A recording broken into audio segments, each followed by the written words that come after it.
Travas que impedem a sua aprovação na OAB. Tadadadã. Seja bem-vindo, seja bem-vinda à nosso sexto episódio do podcast Saúde Emocional na Advocacia. Veja, esse episódio é especial para aquela pessoa que você conhece, advogado que você conhece, que está aí tentando, né, suando a camisa para passar na OAB. Mas por alguma razão, não sabe se ainda qual, ela não consegue essa tal aprovação, essa tão querida e almejada aprovação. Vamos falar hoje sobre justamente o que impede, os fatores emocionais que impedem que você seja aprovado na UAB. E aqui já vale um primeiro, não é nem disclaimer, mas já vale um primeiro insight. Tudo que você vê e assiste, ele pode servir para você, ainda que você não esteja naquele momento da vida, objetivamente falando. Então, o que eu quero dizer com isso? De repente, você já passou na OAB, já é advogado com OAB e tudo, mas você está tentando aí a magistratura, a promotoria, uma defensoria pública. Nesses casos, você pode usar os insights e as informações que nós vamos passar aqui, que são técnicas, são embasadas, né, na psicanálise, justamente para que você possa tentar ir com mais autoconfiança nessas provas que você está tentando.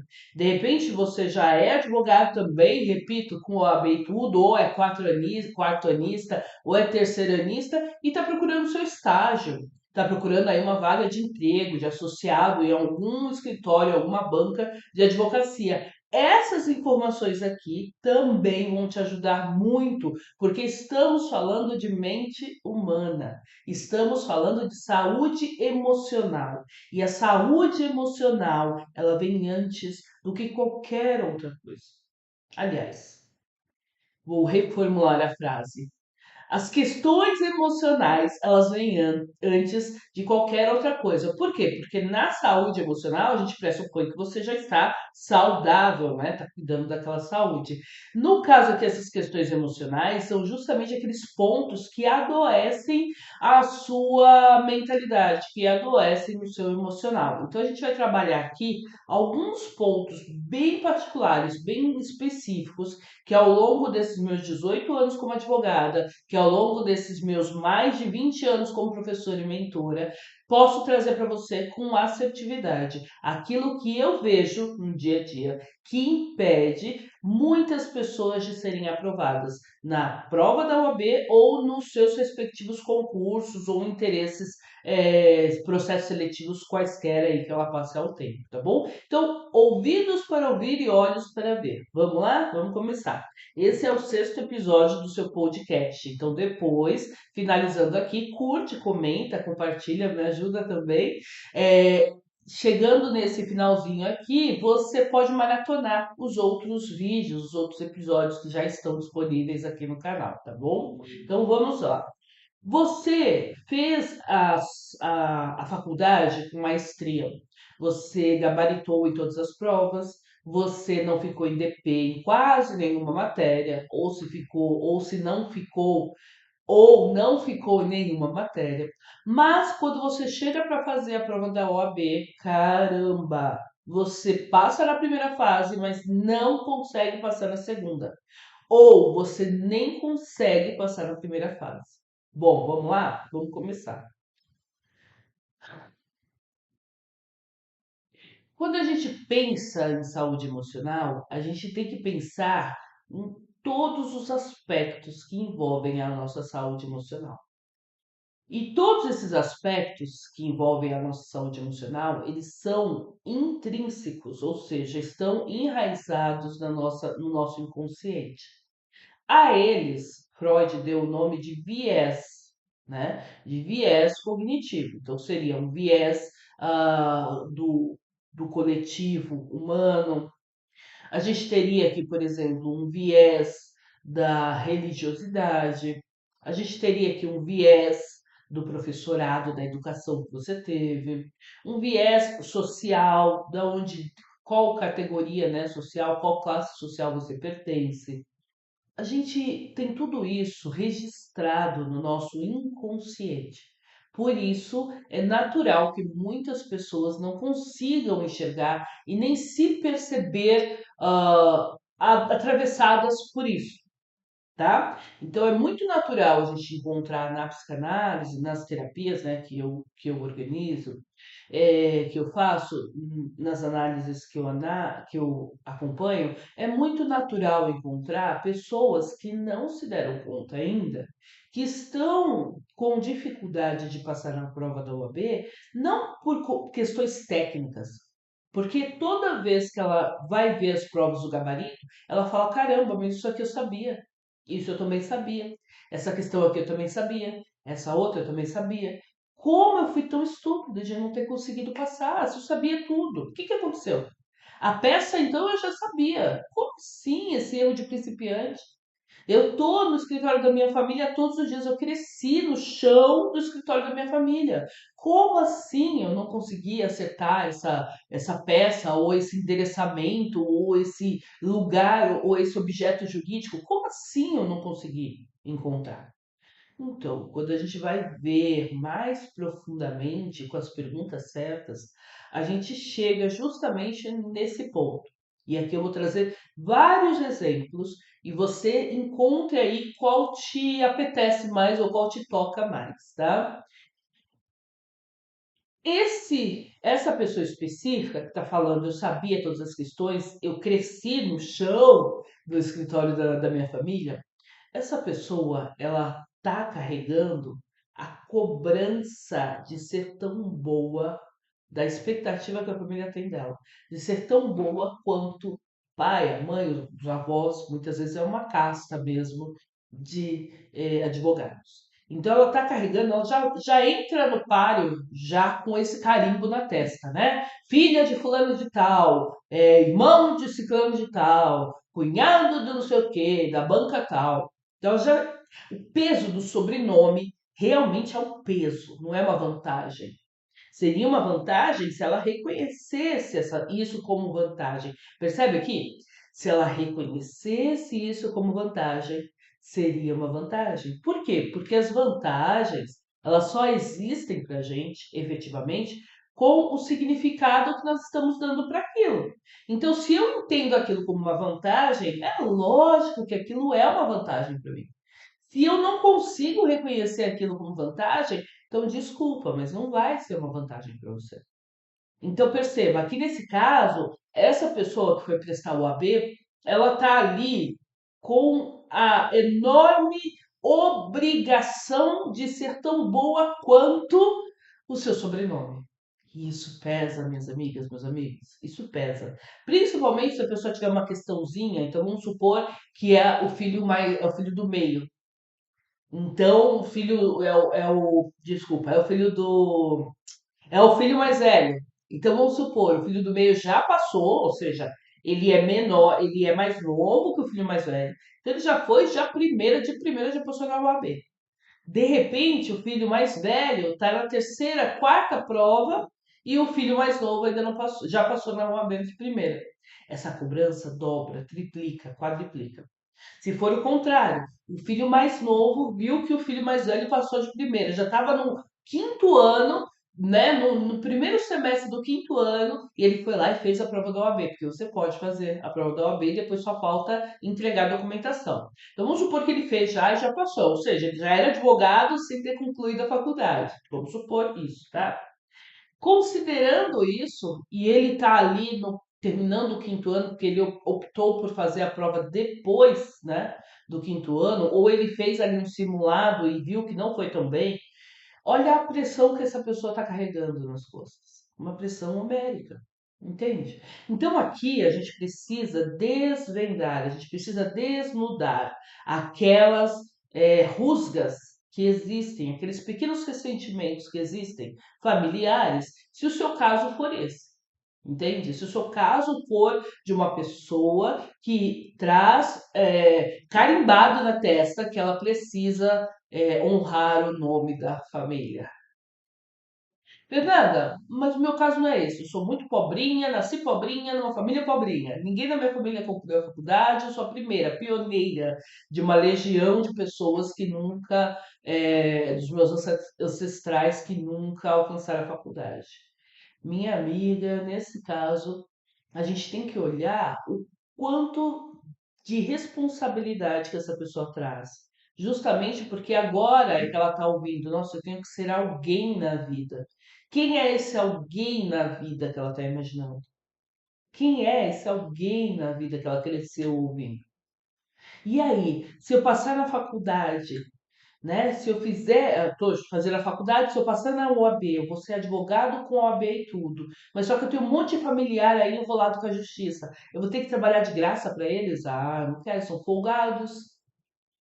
E aqui começa um dilema moral, ético interno, porque a pessoa ainda não sabe como funciona, né? Então, nesse caso, a pessoa começa a se descobrir, começa a se perceber ali nesse conflito interno de ter que ajudar a família, mas de ser o pioneiro da família, mas vai ser aquele pioneiro sobrecarregado e não aplaudido. E ai dele que erre qualquer coisa no período aí como advogado, porque aí é um incompetente, é ruim. Gente, não tem pessoas piores para te fazer mal no mundo do que seus familiares e pessoas a quem você tem mais apreço. Por quê? Porque a decepção sempre dói mais quando você cria uma expectativa. E a gente sempre tem expectativa de que a mãe, pai, irmão, os nossos círculos, né, sociais ali mais próximos vão ser o nosso grande refúgio. E de repente você percebe que seu irmão não é tão parceiro assim. De repente você percebe que seu tio não é tão amigo assim. E aí vai indo, vai indo, vai indo. Então, atenção, é isso que de repente pode estar travando você? Esse medo de ter a obrigação de ajudar toda a família, de levantar toda a família? E eu digo isso por quê? Porque além de atender essas pessoas que estão tentando passar na OAB, os OABeiros, além de atender essas pessoas, eu ainda atendo muitos advogados, né? Na verdade, eu atendo muito mais advogado do que estudante. E o que tem de advogado auto-sabotando sua própria advocacia, porque não está sabendo lidar com os louros do que ele está conquistando.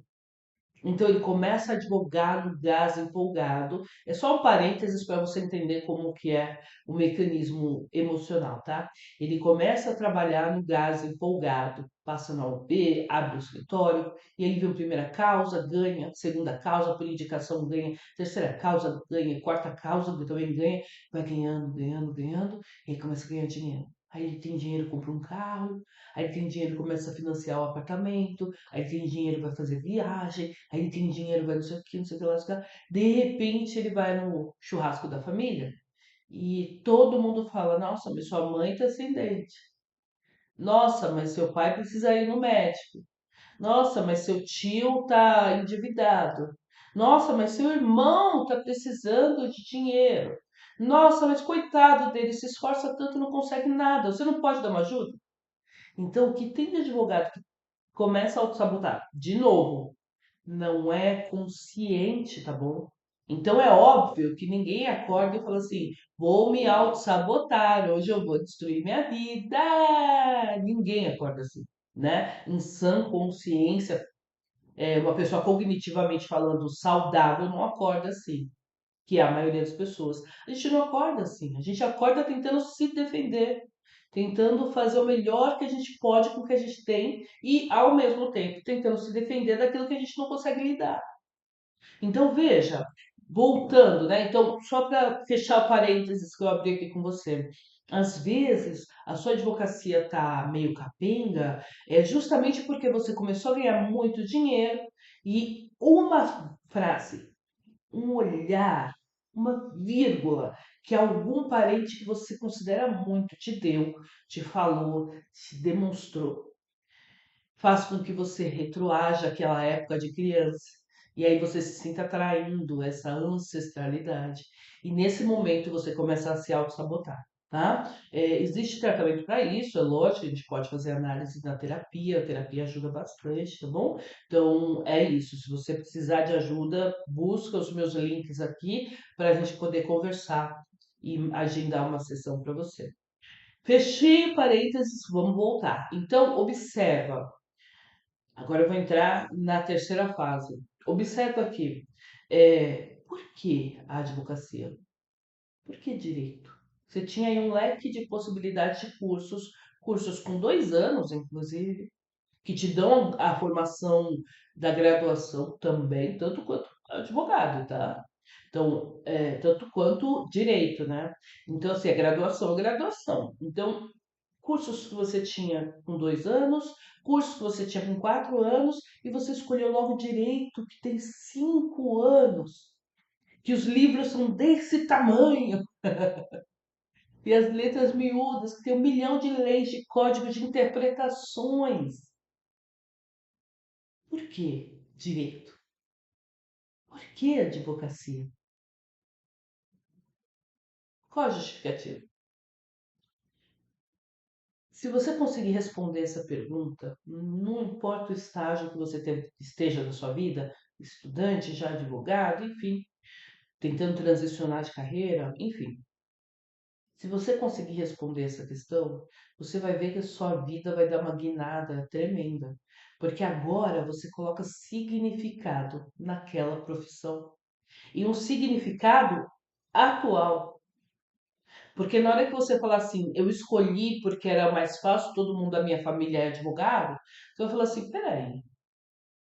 Aí veio a mensagem da mãe, né? Mas eu não sou todo mundo. Por que tem que ser todo mundo aqui na minha família, né?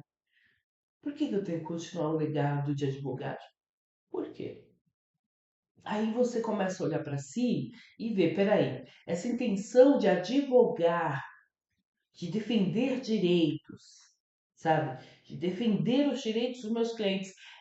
Essa intenção, olhando agora, faz sentido para mim hoje? Hoje,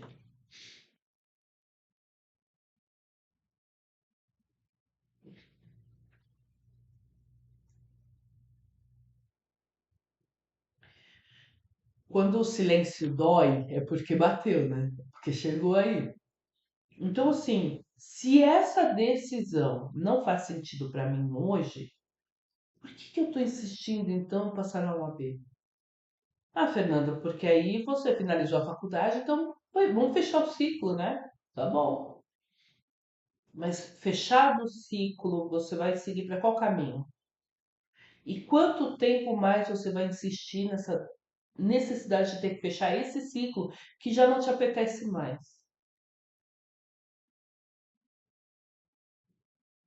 Se você não concluir, se você não fizer a prova, qual repercussão isso tem na sua vida objetivamente? Daqui para depois, né? Daqui para amanhã, daqui para agora. Se descobriu agora que não é a sua paixão, não é a sua menina dos olhos. Você está fazendo só por osmose, né? Porque todo mundo faz, você está fazendo. Isso é na mania de reprodução, né? Todo mundo faz, vou fazer também. Todo mundo faz, é fácil. Porque é fácil, né? Você acordou, já é quem você é. Entende? Então, ser quem nós somos hoje é simples, né? Eu acordei, eu já sou quem eu sou. Então, eu já tinha meu planejamento do meu dia. Hoje é um domingo. Hoje eu vou gravar pelo menos uns 5 a 6 vídeos espaçados de vários assuntos, que eu estou trabalhando em vários projetos agora. Mas essa é a Fernanda. Essa é a escolha da Fernanda. Amanhã, segunda-feira, meu dia é exclusivamente para advocacia. Essa é a Fernanda. Então, eu vou atualizar meus processos, vou dar entrada, distribuir em outros que eu já comecei, enfim, fazer diligência com o cliente, responder cliente. Mas essa sou eu, entende? Quando eu entendi por que eu tinha escolhido direito e se fazia sentido direito para mim ou não naquele momento, para minha vida daqui para depois, para minha vida daqui para agora. Faz sentido? Então continua. Então reforça o que o direito à advocacia vai fazer por você. E aqui vem o quarto tema. O que a advocacia vai fazer por mim? Porque quando eu, Fernanda, fui fazer direito, Eu cresci muito pobrinha e eu ouvia muito da minha mãe. A gente tem que ser alguém na vida. Estuda para ninguém fazer com você o que fizeram comigo. Estuda para você ser alguém na vida. Eu cresci com essa voz, entende? Então, quando eu virei professora, eu ainda não me senti alguém na vida, porque eu não tinha título ainda de graduação. Quando eu abri minha empresa, eu estava na graduação da faculdade. Então, eu abri minha escola, eu estava na graduação da faculdade.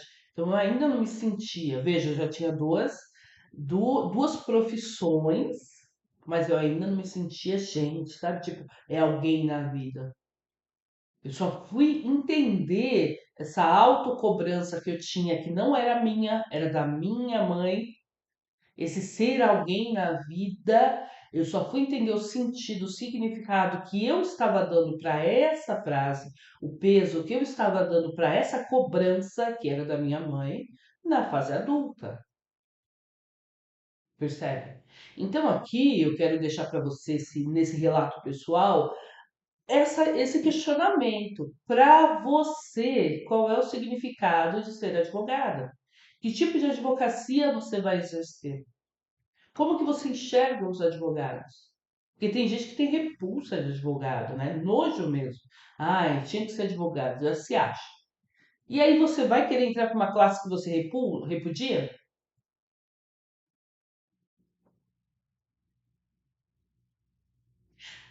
Você está inscrito em alguma comissão da OAB? Você já foi frequentar a OAB ou frequentar algum dos cursos, palestras, eventos que a OAB tem, grupo de estudo que a OAB tem?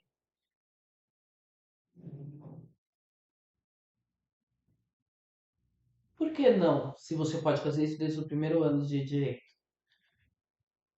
Desde o primeiro ano da graduação, eu já me inscrevi na UAB e fui conhecer a UAB. Afinal de contas, ali era minha casa, né? Ia ser minha casa lá no futuro. Porque eu sabia que eu não ia prestar concurso. Por quê? Porque na advocacia a gente não tem teto, né? A tabela da UAB, ela é um piso do mínimo que você tem que cobrar para trabalhar. Mínimo. É um piso, ela não é um teto.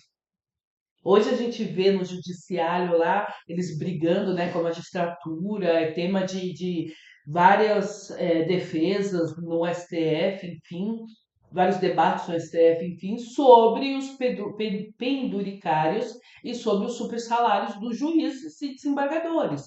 Na advocacia, a gente pode fazer o nosso supersalário, a depender das causas que a gente pega, do público que a gente alcance, do nicho com N, que a gente vai atuar. Existem aí profissionais da advocacia que ganham seus meio milhão por mês sem estar lavando dinheiro, tá? Sem estar fazendo corrupção, de forma honesta, íntegra e trabalhando.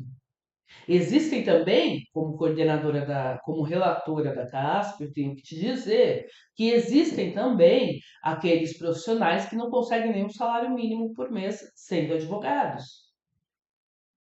Existem. Muitos, muitos, muitos. Tá? Então, assim, nem 8 nem 80. Então, nem não conseguir o salário mínimo e nem ser um multimilionário. Onde eu quero estar?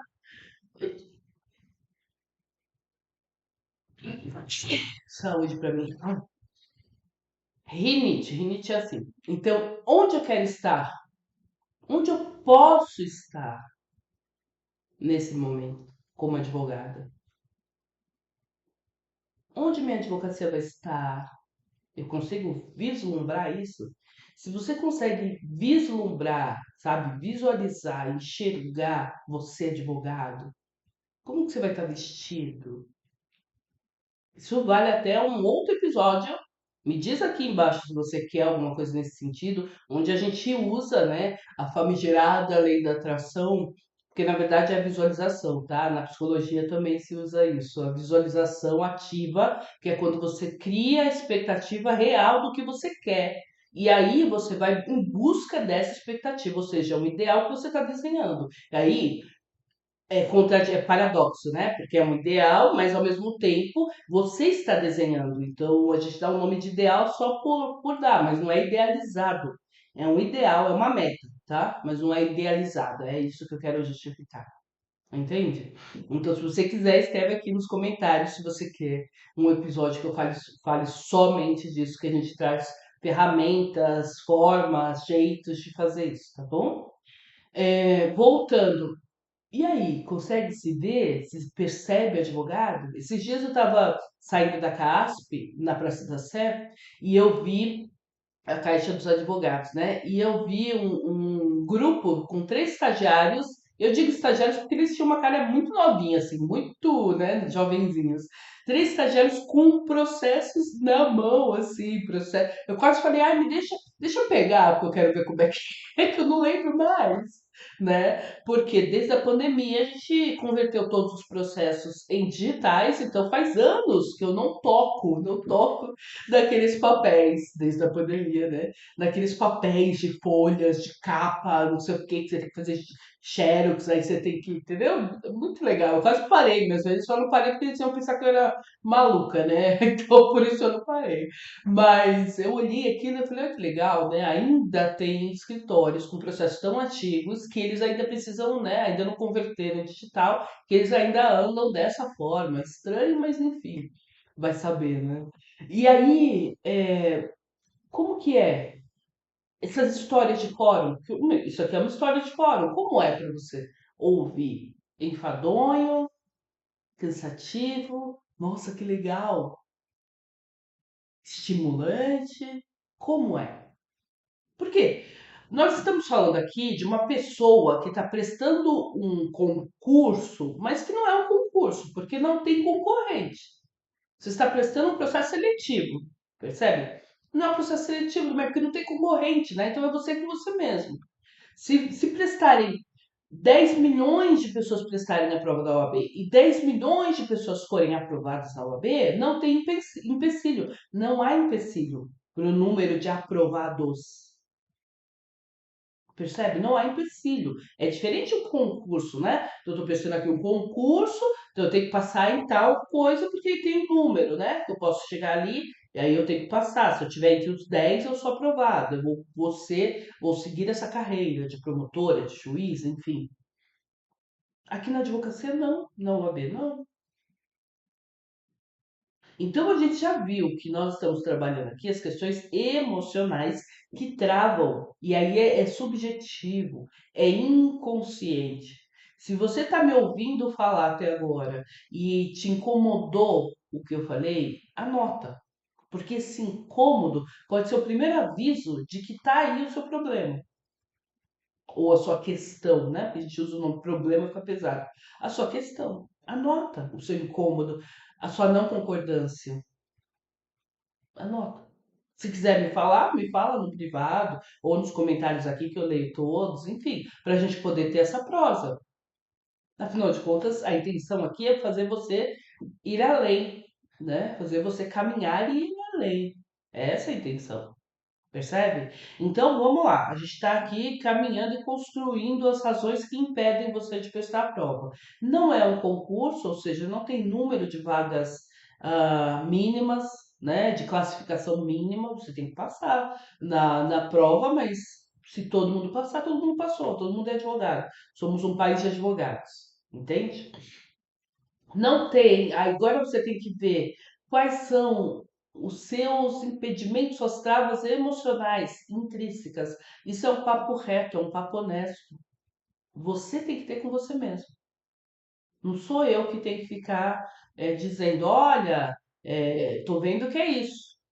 Não, não tô vendo nada. Você que tem que me dizer se pode ser isso ou pode ser aquilo. Eu tô te trazendo hipóteses, você tem que verificar, são suas ou não. Uma das formas de verificar se são suas é se te derem incômodo, é sua. Se não te der incômodo, não é sua. Entendeu? Assiste novamente esse episódio para você verificar, em particular, com você mesmo, é, o que é e o que não é. O que te trouxe até aqui. Se você já prestou mais de 2 vezes a prova e não passou, eu estou para te dizer que realmente é emocional, não é mais técnico. Principalmente se ao ler o gabarito depois da prova, você sabia as respostas. Isso é um grande indicativo de que é emocional, não é prático, assim, no sentido teórico, não é da técnica do direito, é emocional. E aí a gente tem que trabalhar emoção, a gente trabalha na terapia, tá? Então não adianta buscar outro curso para passar na OAB, enquanto você não resolver a si mesmo e por que que você quer passar na OAB, e se a OAB é para você mesmo, você vai ficar brigando aí sozinho, sabe? Tipo Dom Quixote tá brigando com o vento, porque você já fez 10 cursos para a OAB, você fez 5 anos de faculdade e até agora você não conseguiu passar. Então não é mais conhecimento técnico, percebe?